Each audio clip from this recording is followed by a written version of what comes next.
지난주에도 예배 후에 이제 퇴근하고 집에 가서 아내에게 물어봤습니다. 여보, 오늘 어땠어요? 이렇게 물어봤어요. 그래서 아내가 야, 김용태 눈치 챙겨라 이러는 거예요. 나이도 한 5살이나 어린 새파랗게 어린 것이 김용태 눈치 챙겨라 이러는 거예요. 그 뒤에 말이 더 대박이었습니다. 야, 2번 하고 끝나는 줄 알았다. 3번 왜 하냐? 담임 목사님도 2번까지 했는데 너 뭐냐? 눈치 챙겨라 이러더라고요. 길었어요?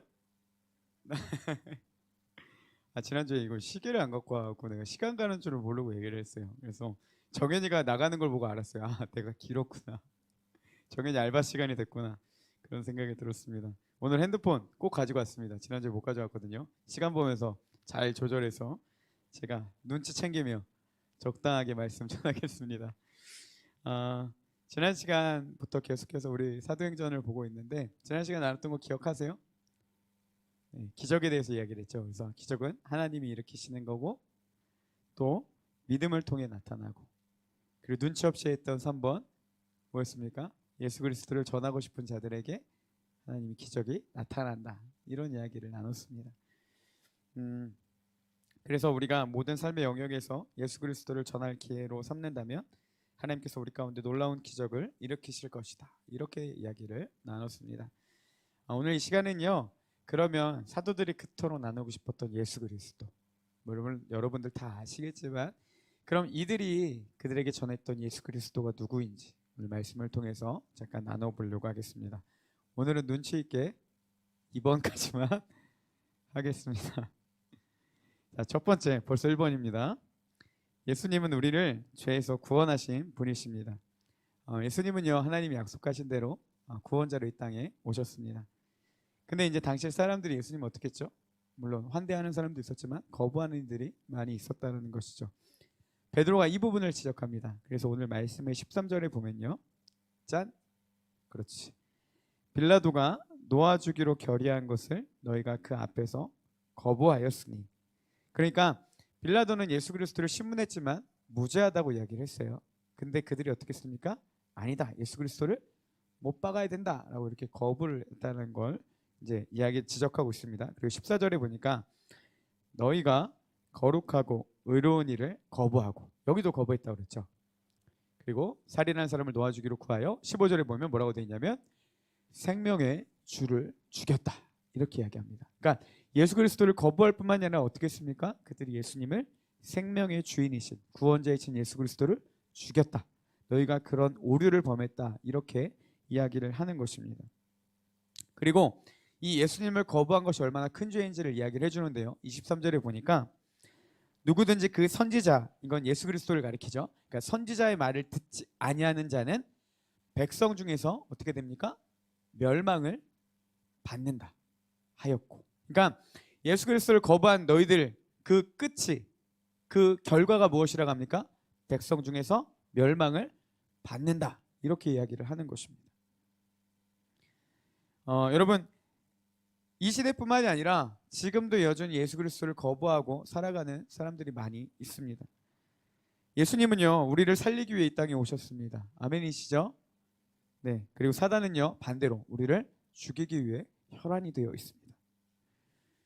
누가 봐도 우리를 살리기 위한 예수님을 따르는 게 지극히 정상이고 마땅합니다. 그렇죠? 그렇죠? 네. 근데 문제는 무엇이냐?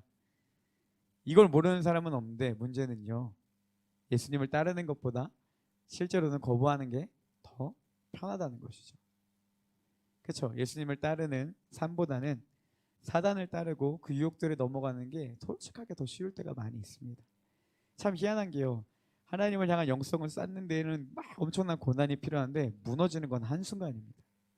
한 번의 죄로 쉽게 무너져 버리는 게 우리의 모습이라는 것이죠. 그 이유를요 사도 요한은 이렇게 설명하고 있습니다. 오늘은 좀 말씀을 많이 볼게요. 요한복음 3장 17절에 보니까 우리 같이 한번 읽어볼까요? 자, 시작. 하나님이 그 아들을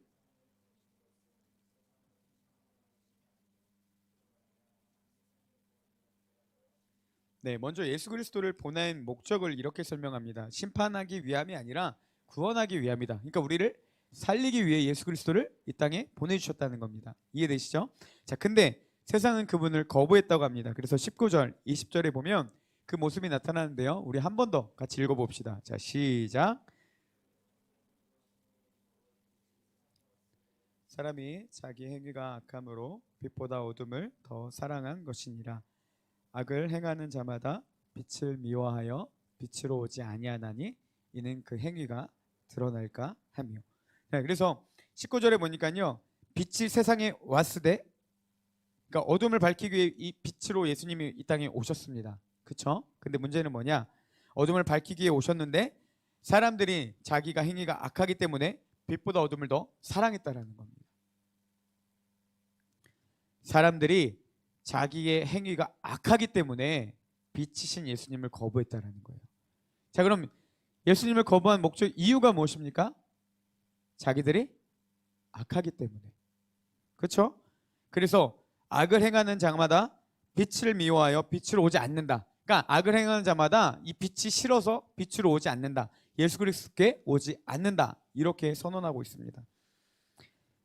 그리고 20절에 보니까 뭐라고 되어 있냐면요. 또 빛으로 오지 아니하나니, 왜냐하면 그 행위가 드러날까 합니다.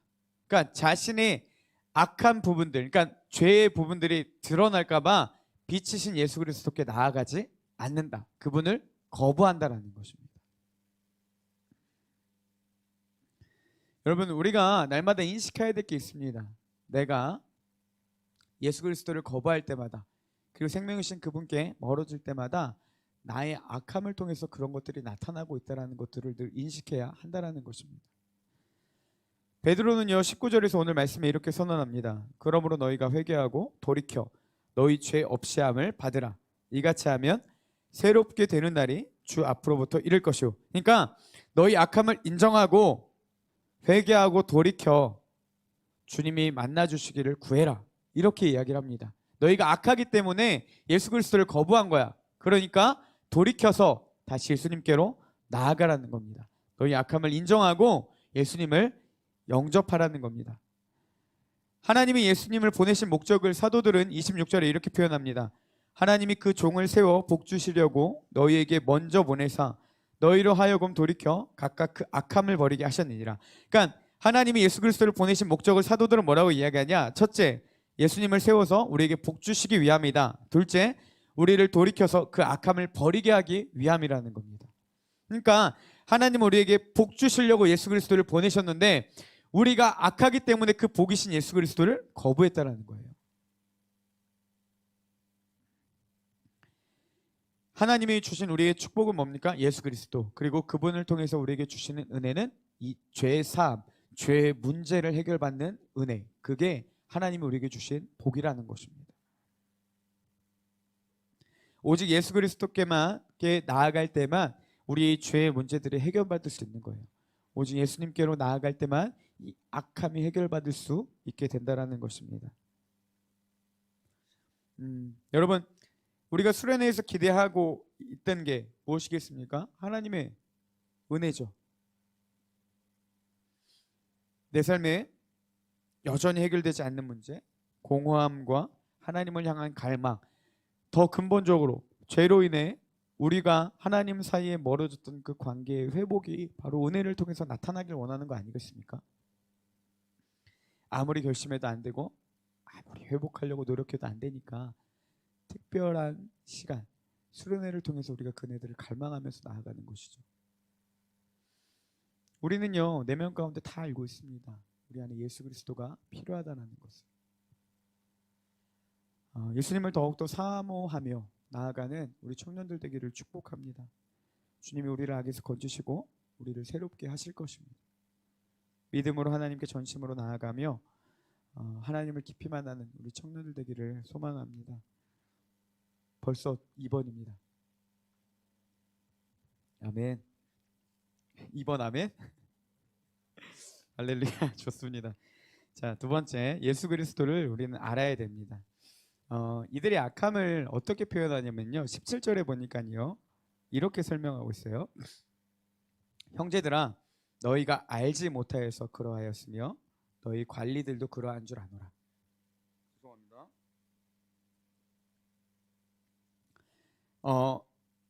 베드로가 뭐라고 얘기합니까? 너희가 어떻기 때문에? 알지 못했기 때문에 그렇게 했다는 거예요. 그죠? 너희 관리들도 그럼 어떻게 했다는 겁니까? 알지 못했기 때문에 예수 그리스도를 거부하고 넘겨주었다라는 것입니다. 그러니까 여러분, 그 예수님을 알지 못함으로 그들이 예수님을 거부했던 것처럼 성경에 보면요, 많은 부분에서 하나님을 알지 못하기 때문에 죄를 범하는 이스라엘의 모습들이 계속해서 나타납니다. 제가 특별히 두 가지만 보려고 하는데요. 먼저 사사기입니다. 사사기 2장 10절에 보면요, 하반절이 이렇게 되어 있습니다. 그 후에 일어난 다른 세대는 여호와를 알지 못하며 여호와께서 이스라엘을 위하여 행하신 일도 알지 못하니라. 그러니까 이 전 세대는 누굴 얘기하냐면요, 여호수아와 그리고 그 하나님과 함께했던, 그러니까 그 가나안 땅을 정복했던 장로들이 살아있던 때를 얘기합니다. 그들은 어떻게 했습니까? 하나님의 말씀대로 살았죠. 근데 그들 세대 이후 세대를 뭐라고 이야기하냐면 여호와를 알지 못하며 이스라엘을 위하여 행하신 그 일도 알지 못하더라. 그러니까 하나님을 알지 못하는 다른 세대가 나타나게 된 거예요. 그 세대 이후로. 자, 그리고 그 세대들이 살아가는 삶을 보여주는 게 뭐냐? 사사기입니다. 여러분, 사사기를 대부분 읽어보면 어떻습니까? 굉장히 우울합니다. 사사를 통해 구원해 주시지만요, 구원해 줄 때만 하나님을 믿고요, 그 이후로는 점점씩 타락합니다. 계속해서 타락하는 모습들을 끊임없이 보여줍니다. 그리고 뭐라고 합니까? 이스라엘의 왕이 없으므로 지들이 소신대로 행했다, 이렇게 끝냅니다. 그러니까 무엇이냐, 사사기에서 보여주는 건 뭐냐, 하나님을 알지 못하는 세대들이 나타나서 어떻게 됩니까? 끊임없이 악을 행하고 있다는 거예요. 특별히 그 방금 봤던 이후의 말씀, 사사기 2장 11절 11절을 보면 이렇게 기록되어 있습니다. 우리 함께 읽어볼까요? 자, 11절부터 시작. 이스라엘 자손이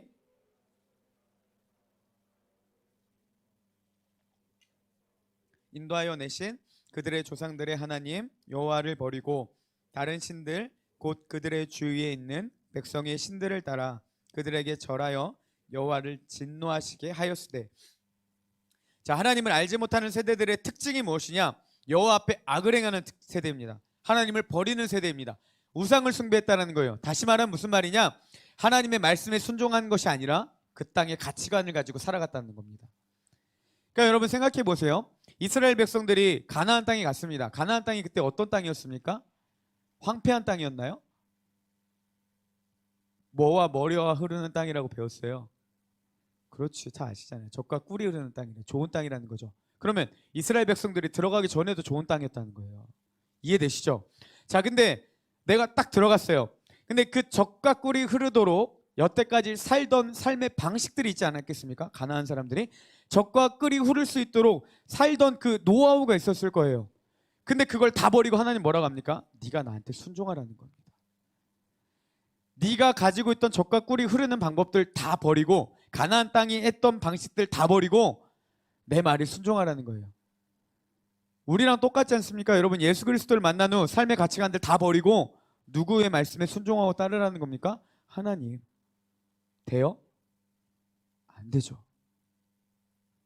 쉽지 않은 결정이었다는 거예요. 여러분, 그냥 단순히 이스라엘이 타락한 게 아닙니다. 이들이 그 삶은 쉽지가 않았어요. 근데 그런 모습들이 어디로부터 왔습니까? 불안, 두려움 아니에요. 하나님을 알지 못하면서 왔다는 겁니다. 하나님을 알지 못하니까 그 세상의 가치관들을 따라가고 하나님을 버리고 하나님보다 삶의 방식들을 더 따라가는 거예요. 그러니까 여러분, 우리도 뭡니까? 예배는 포기해도 세상의 성공은 포기할 수 없는 겁니다. 하나님은 포기해도요, 이 땅에서 보다 유익한 삶을 포기할 수 없는 거예요. 그런 것들이 다 어디로부터 뭡니까? 하나님을 알지 못하는 무지함에서부터 온다라는 겁니다. 호세아서도 보면요, 여러분, 끊임없이 하나님을 거부하는 이스라엘의 모습들이 나옵니다. 그래서 고멜이라는 창녀를 통해 호세와의 관계를 통해서 하나님과 이스라엘을 설명하고 계신데, 특별히 6절 7절을 보면 이렇게 표현합니다. 제가 세 번역 성경으로 준비했는데 우리 같이 한번 읽어봅시다. 이게 하나님이 이스라엘을 향해 하시는 말씀입니다. 한번 읽어볼게요. 자, 시작. 내가 바라는 것은 변함없는 사랑이지 제사가 아니다. 불살라 바치는 제사보다는 너희가 나 하나님 알기를 더 바란다. 그런데 이 백성은 아담처럼 언약을 어기고 나를 배반하였다. 예배는 있었습니다. 형식은 있었어요. 근데 하나님이 내가 원하는 건 그게 아니래요. 두 가지입니다. 뭡니까? 첫 번째는 나 하나님 알기를 원한다. 내가 원하는 것은 종교적 행위가 아니라 너희의 사랑이다. 변함없이 나를 인정해주는 사랑이라는 겁니다. 그들이 왜 이런 악함들이 나타났습니까? 예배의 형식은 있지만 하나님을 떠난 상태, 예배의 모습은 있지만 여전히 끊임없이 하나님을 배반한 상태가 어디로부터 왔습니까? 바로 하나님을 알지 못하는 무지에서 왔다는 겁니다. 그래서 6장 3절에 호소하기를 뭐라고 하냐면요, 그러므로 우리가 여호와를 알자, 힘써 여호와를 알자라고 합니다. 우리가 하나님을 알아갈 때 이 죄에서 돌이키는 능력이 주어지고, 반대로 하나님을 알지 못하기 때문에 우리가 여전히 그 악함을 버리지 못하고 세상 가운데 얽매여 살아가는 것입니다. 여러분, 오늘 말씀에도 보면요, 예수 그리스도를 못 박은 이들, 거부한 이들, 베드로가 지적하는 그 문제를 가지고 있는 자들, 성경을 몰랐습니까? 우리보다 더 많이 알고 있습니다. 여러분, 그 안에는요, 종교 지도자들도 있었고요, 율법 교사도 있었고, 권위 있는 자들도 있었습니다. 그렇죠? 근데 문제는 무엇입니까? 그들이 예수 그리스도를 못 받고 부인했다는 겁니다. 하나님을 안다고 생각했지만 정작 예수님을 요한복음 뭐라고 설명하냐면 말씀이 육신이 되어 오신 분, 그러니까 성경 그 자체가 육신이 되어 오신 예수 그리스도, 그들이 잘 알고 있던 성경적 지식, 그 하나님이 이 땅에 오셨는데 정작 그 하나님을 알지 못했다라는 겁니다. 여러분, 예수님이 우리를 구원하기 위해 이 땅에 오셨습니다. 그리고 우리 죄를 위해 십자가에 죽으셨고 부활하셨습니다. 이거 모르는 사람 거의 없습니다. 그렇죠? 근데 문제는 뭐냐? 하지만 진짜 알지도 못한다는 거예요. 이걸 알지만 진짜 알지도 못해요. 성경적 지식은 있지만 그 주님을 진짜 알지는 못한다는 것입니다. 왜 예수 그리스도가 좋은 소식인지, 복음인지. 여러분, 복음이란 말의 뜻이 무엇입니까? 복된 음성이라는 거예요. 좋은 소리라는 거예요. 그럼 예수 그리스도가 복음인데 예수님을 들을 때 진짜 내가 그렇게 여겨지냐는 거예요. 매 순간 느낄 수는 없어도 단 한 번이라도 예수님이 나한테 좋은 소식으로 들렸냐는 것입니다. 그리고 그게 어떻게 하나님이 우리를 향한 사랑의 확증인지, 그거는요, 주님을 만난 사람, 하나님을 깊이 아는 사람만이 알 수 있다는 것입니다. 우리는 어떻습니까? 예수님에 대한 지식적인 알미 있습니까? 아니면 정말 그 예수 그리스도를 아는 인격적인 알미 있습니까? 여러분, 예수님을 진짜 아셔야 됩니다. 주님을 깊이 만나셔야 된다는 거예요. 예수님을 알면요, 우리의 모습이 회복됩니다. 먼저 16절 말씀해 보면, 그 이름을 믿음으로 그 이름이 너희가 보고 아는 이 사람을 성하게 하였나니 예수로 말미암아 난 믿음이 너희 모든 사람 앞에서 이같이 완전히 낫게 하였느니라. 자, 걷지 못한 자가 예수님의 이름으로 선언하게 되자 나타난 게 무엇입니까? 몸이 치유받았다라는 겁니다.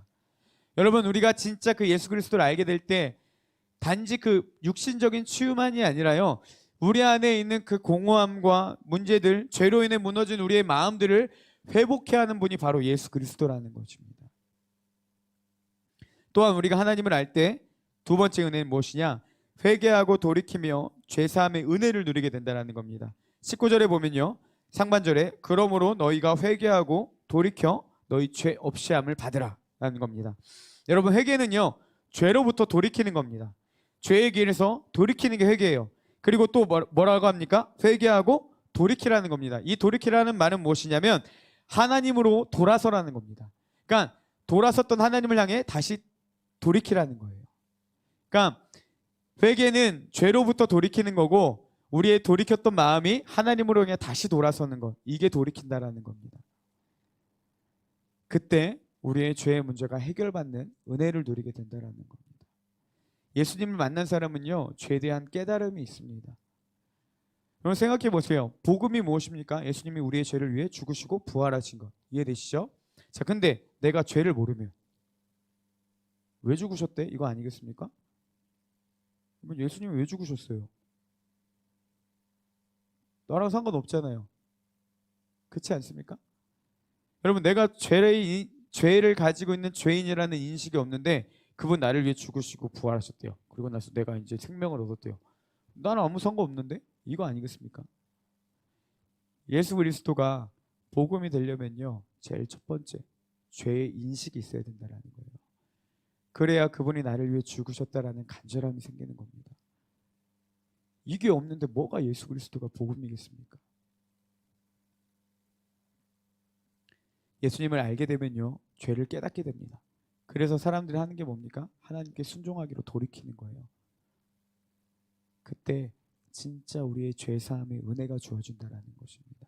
이거는요, 하나님을 아는 사람만 가능해요. 저도 모태신앙으로 어렸을 때부터 자연스럽게 교회 나왔습니다. 여기 계신 많은 분들처럼. 근데 예수님을 진짜 알게 된 거는 20대가 되어서였어요. 여러분, 또한 예수님을 알 때 새롭게 되는 은혜를 누리게 됩니다. 우리 아까 읽었던 19절 하반절에 보면요, 이같이 하면, 그러니까 앞에 다룬 내용, 죄를 회개하고 돌이켜 사함을 받으면 어떻게 되냐?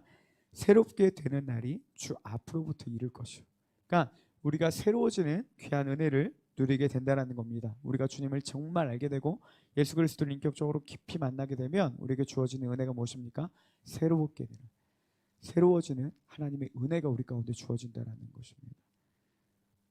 21절에도 보니까요, 하나님이 영원 전부터 거룩하신 선지자들의 입을 통하여 말씀하신 바 만물을 회복하실 때까지는 하늘이 마땅히 그를 받아두리라. 그러니까 선지자들을 통해 말씀하신 게 무엇이냐? 만물을 회복하실 때까지는 주님 승천하셨는데 다시 오시는 것을 기다리신다라는 겁니다. 그러니까 우리를 다 회복하시기 전까지는 하나님이 기다리신다라는 거예요. 26절에도 보니까 하나님이 그 종을 세워 복 주시려고, 그 종은 예수 그리스도입니다. 예수 그리스도를 세워서 우리에게 복 주시기 위함이다. 그 축복은 무엇입니까? 마지막에 각각 그 악함을 버리게 하셨다. 그러니까 예수 그리스도를 통해서 하나님이 우리에게 주시려는 복이 무엇입니까? 악을 제하는 것, 악에서 돌이키는 것, 우리 죄의 문제가 해결받는 것, 그래서 하나님께로 다시 나아가는 것, 이게 하나님이 우리에게 주시는 복이라는 겁니다. 그렇게 하도록 하나님 우리를 새롭게 하신다는 사실입니다. 청년부 사역하면서 이거 하나 하면 되는 것 같습니다. 여러분, 제가 왜 그토록 예수님 만나야 된다고 하시는지 아시겠죠? 죄의 문제가 해결받지 않는데 뭐가 신앙생활입니까? 여러분, 예수 그리스도로부터 시작되는 신앙에 예수 그리스도를 알지 못하면 뭐가 신앙이에요? 그게 종교인이죠. 3000배 하는 거랑 뭐가 다릅니까? 똑같다라는 거예요. 여러분, 주님이 정말 살아계시고 그분을 알미 중요한 이유가 무엇이냐면요, 진짜 우리 안에 이 죄의 문제가 해결돼야 된다는 사실입니다. 예수 그리스도, 그분이 이걸 위해 오셨다는 거예요. 주님, 우리와 하나님과의 무너진 관계를 회복해 주시려고 오셨고 우리 사이를 갈라졌게 만들었던 이 죄의 문제를 해결하기 위해 오셨고, 그걸 위해서 낮은 이 땅에 창조주이신 하나님이 죄인인 인간의 몸을 마다하지 않으시고 이 땅에 오셨다는 겁니다. 여러분, 가끔은 우리는 그럴 때가 있습니다. 정말 간절히 만나고 싶은데도 왜 하나님이 나를 안 만나 주실까? 왜 나는 진짜 원하는데 그 은혜가 내게 임하지 않을까? 여러분, 근데요, 하나님은요, 우리가 생각하는 것보다 우리를 더 간절히 만나기를 원하신다는 겁니다. 그게 어디서 나타났습니까? 예수 그리스도를 이 땅에 보내심으로. 솔직히 이번 수련회 재미없을 겁니다. 어제 회의하는데 얘기하더라고요. 고등부에서 좀 반발이 있었던 것 같아요. 왜냐하면 다 특강이고 다 수련회고 다 집회고 다 세미나니까.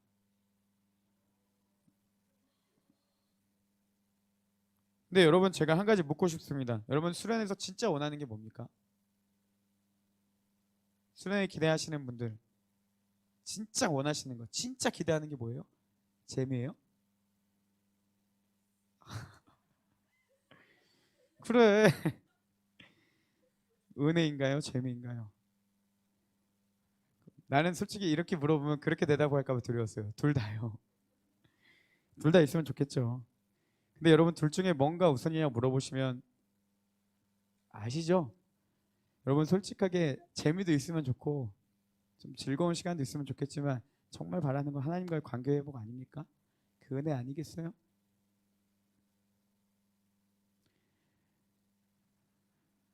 이번 수련회에 정말 여러분 왜 집중을 지금 중요한 데인데 갈망하시고 결단하시고 참석해 주시기 바랍니다.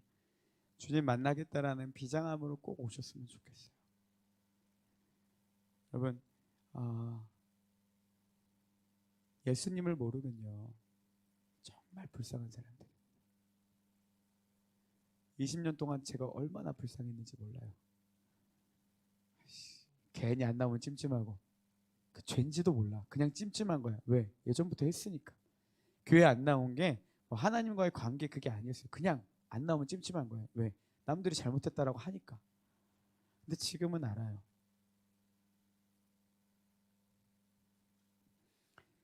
얼마나 불쌍합니까? 그냥 왠지도 모르고 찜찜하니까 나오고.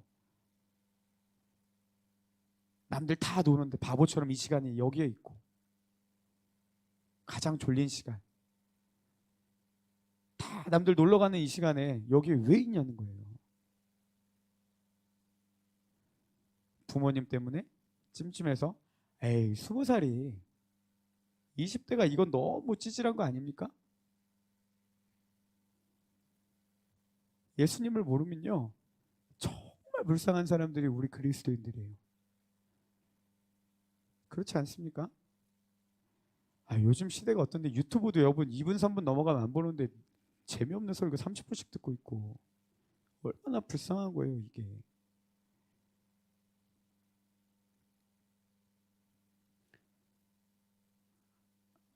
그 말 못 쓰겠다. 여러분 진짜 하나님 만나셔야 됩니다. 안 만나면요 정말 불쌍한 거예요. 이거만 꼭 됐으면 좋겠어요. 이번 수련회 가운데 하나님 정말 그렇게 하실 겁니다. 아니 그렇게 하셔야 돼요. 우리가 어떻게 준비했는데 지금까지 어떤 마음으로 준비했는데요. 들으시겠지만 양심 있으면 하나님 진짜 그렇게 하시면 안 됩니다. 만약에 이번에도 그냥 넘어간다, 저는 진짜 하나님 절교는 못하겠고 그냥 쓴 대로 읽을게요. 엄청 따지고 화내고 삐질 겁니다. 주님 반드시 우리 수련회 가운데 역사하실 거예요.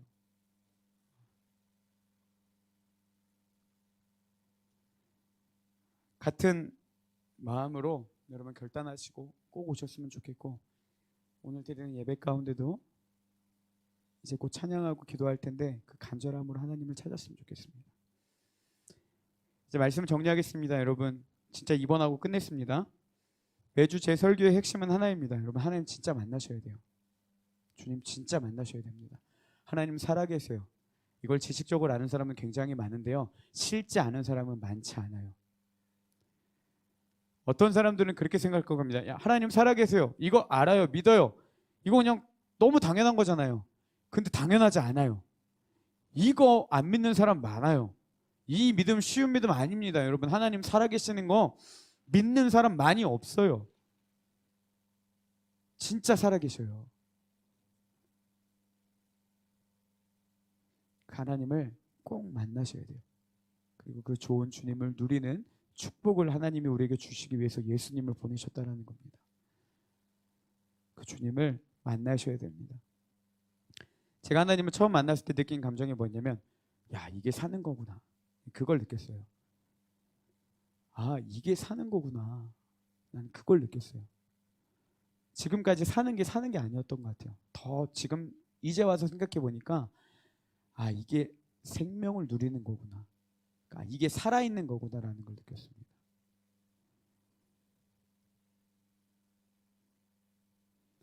우리 청년들 그 생명이신 주님 정말 깊이 만나시기를 소망합니다. 우리의 무너진 삶을 회복시키시고 우리를 악에서 돌이키시는 하나님, 우리를 새롭게 하시는 그 주님을 사모하시며 나아가기를 축복합니다. 이 시간 함께 찬양하고 기도할 텐데요, 여러분 우리의 마음을 좀 하나님께 드리며 나아갔으면 좋겠습니다. 하나님 살아계십니다. 여러분, 제가 굳이 얘기 안 해도 살아있는 사람에게, 살아있는 분에게 어떻게 하는지는 잘 아실 겁니다. 그게 믿음이에요. 살아있는 분이 들으시는 것, 내 마음을 표현하는 것, 그게 믿음입니다. 우리의 온 마음을 드리며 하나님이 살아계시다는 믿음으로 같이 구하는 시간 됐으면 좋겠습니다. 여러분, 마음을 표현하세요. 만나고 싶다고. 안 되면 소리라도 지르세요. 가끔 저한테 그래요. 막 제가 막 쓰고 소리 지르고 보면 예전에 청년 때는 영태 되게 믿음 좋은 것 같아. 목사님 되게 막 은혜 가운데 기도하시는 것 같아요. 아니에요. 난 기도 안 되면 소리 내요. 그냥 하나님, 내가 이렇게라도 답답하다고. 그러니까 지금은 제가 목이 너무 상해서 이번 주는 소리를 못 질렀지만, 저는 그래도 적어도 내가 막 소리라도 꽥꽥 지르면 하나님 그 마음 좀 받아주실까 봐. 하나님 살아계시니까. 은혜되어서 소리 지르는 적 전혀 없지만요, 저는 그냥 제 마음을 표현하고 싶었습니다. 이 시간에 우리 이 찬양 드리고 같이 기도할 텐데, 어떤 방법이든 괜찮습니다. 여러분, 하나님 살아계시고 믿음으로 구하는 자들 가운데 반드시 역사하십니다. 오늘 그 주님을 바라보며 같이 기도하며 나아가겠습니다.